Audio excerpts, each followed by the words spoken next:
تو ایک دفعہ ہمارے علاقے میں، ہمارے تلمبہ میرا ہوم ٹاؤن ہے، اس کے قریب میرا گاؤں ہے، تو ایک جماعت آئی جس میں کچھ پرانے گانے والے تھے، گلوکار تھے، اور ایسے ہی وہ ناچ گانے کے بھی ماسٹر تھے، لیکن اب وہ تبلیغ میں چل رہے تھے۔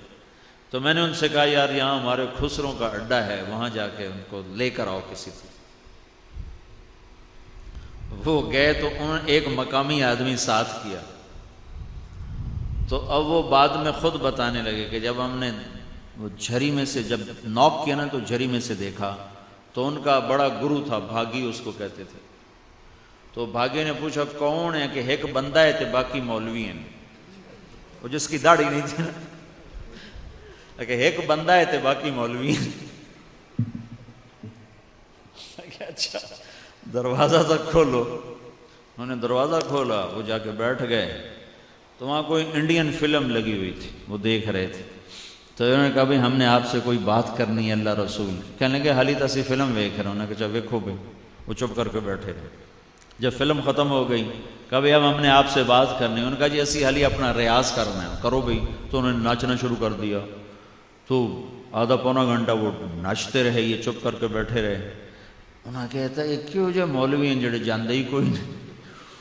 انہوں نے بعد میں خود بتایا کہ ہم نے سوچا جب ہم ناچیں گے تو جو خود ہی بھاگ جائیں گے، توبہ توبہ کریں دے لا حول ولا پڑھ دے، وہ تو گئے ہی کوئی نہیں۔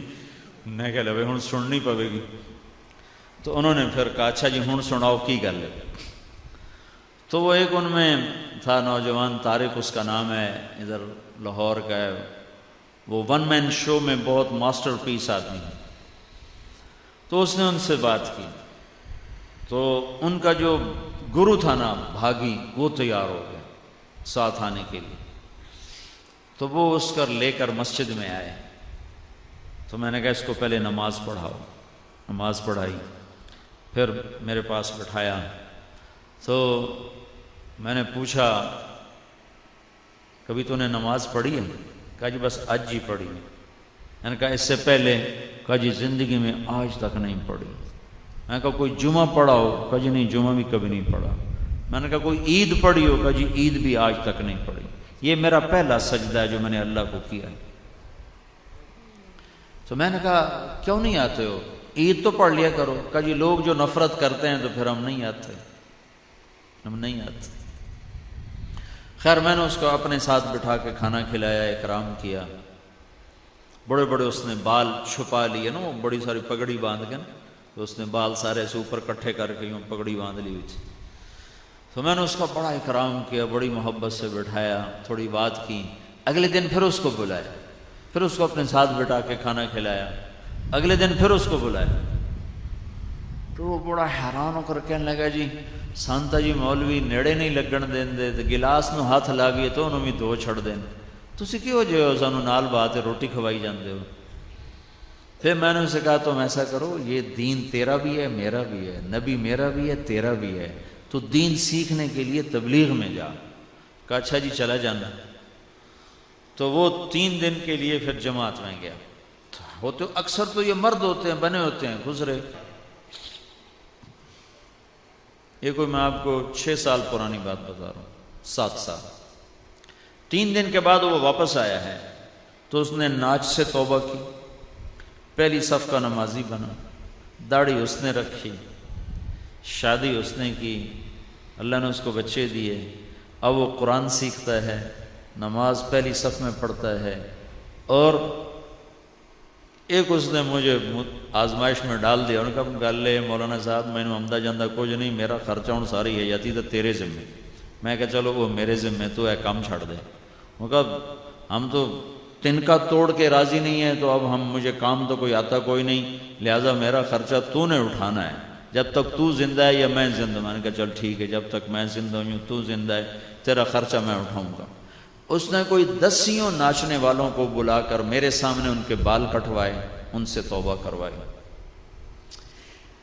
ایک ناچنے والا مجھے پھر نظر آیا، سرخی پاؤڈر لگایا ہوا، اور میں کہا وہ تیرے نال کی بنی؟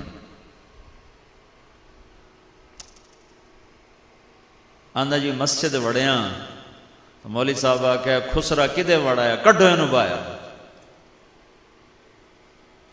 بس پھر مڑ نرام آتے ٹور پہ.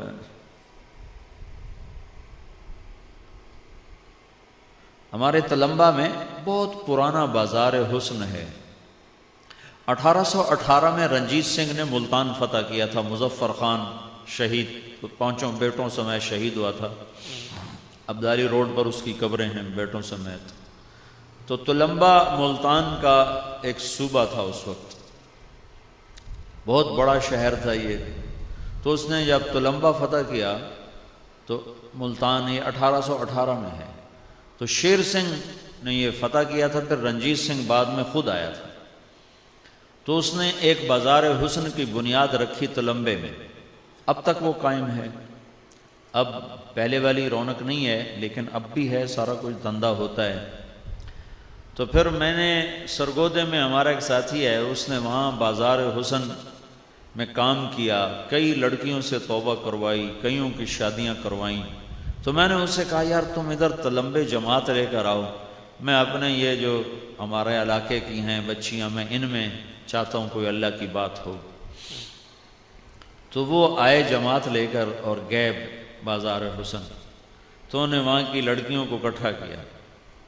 تو ان سے اس نے بات کی اور کہا بیٹیو میں تمہارے سر پہ اماں فاطمہ کی چادر ڈالنے آیا ہوں. یہ کہنا تھا کہ ساری طوائفیں ایک دم پھوٹ پھوٹ کے رو پڑیں اور کہنے لگیں یہاں تو لوگ ہمارے کپڑے اتارنے آتے ہیں، تم کون ہو جو چادر ڈالنے آئے؟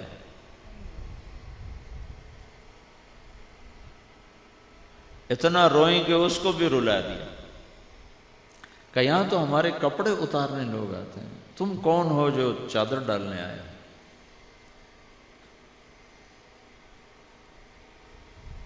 ایمان بھی کیا چیز ہے.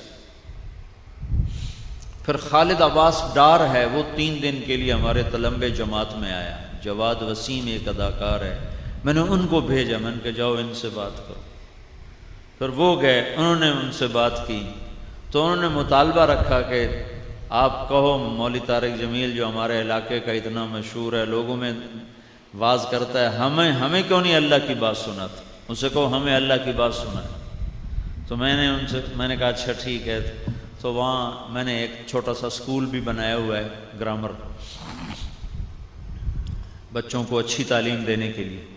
تو اس اسکول میں نے ان کو جمع کیا. کوئی 60-70 اکٹھی ہوئیں، کچھ ایجڈ کچھ جوان، 30-35 جوان تھی، دبئی ناچنے جاتی تھیں. تو میں نے ان میں بیان کیا. میں نے صرف کیا بیان کیا کہ عورت کا دین میں کیا مقام ہے. جب یہ ماں ہوتی ہے تو کیا مقام ہے، بہن ہوتی ہے تو کیا مقام ہے، بیوی ہوتی ہے تو کیا مقام ہے، بیٹی ہوتی ہے تو کیا مقام ہے.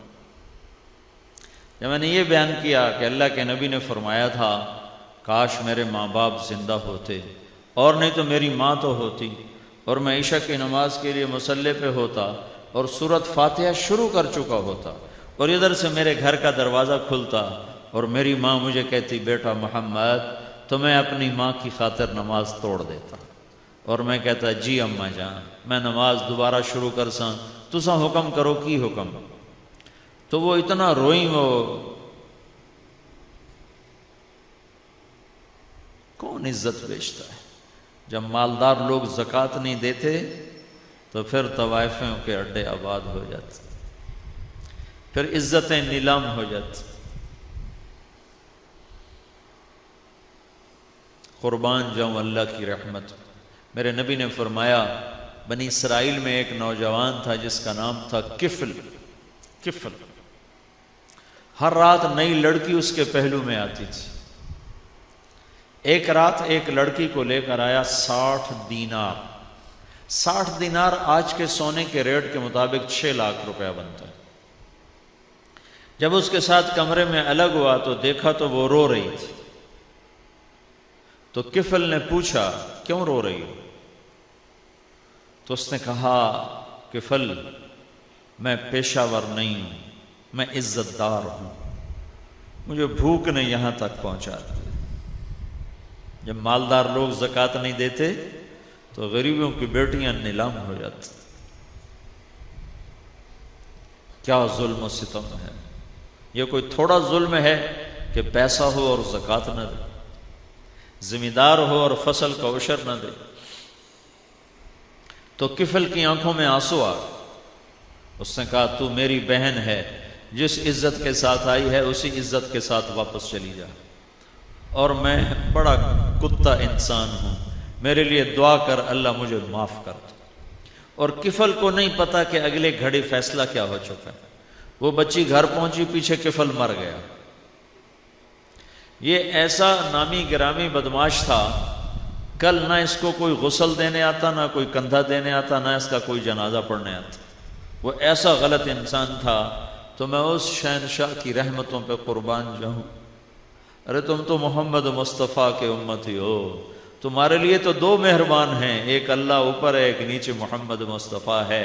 وہ تو بنی اسرائیل کا ہے، اس کے پیچھے تو محمد مصطفیٰ کی پشت پناہی نہیں ہے۔ لیکن میرے اللہ نے کیا کیا، جب صبح ہوئی تو لوگوں نے دیکھا کفل کی دیوار کے اوپر لکھا ہوا تھا ان اللہ قد غفر للکفل، اللہ نے کفل کو معاف کر دیا ہے، جاؤ جنازہ پڑھو، جاؤ کفن دو، جاؤ دفن کرو، جاؤ کندھا دو، کہ جس رب نے پکڑنا تھا اس نے معاف کر دیا ہے۔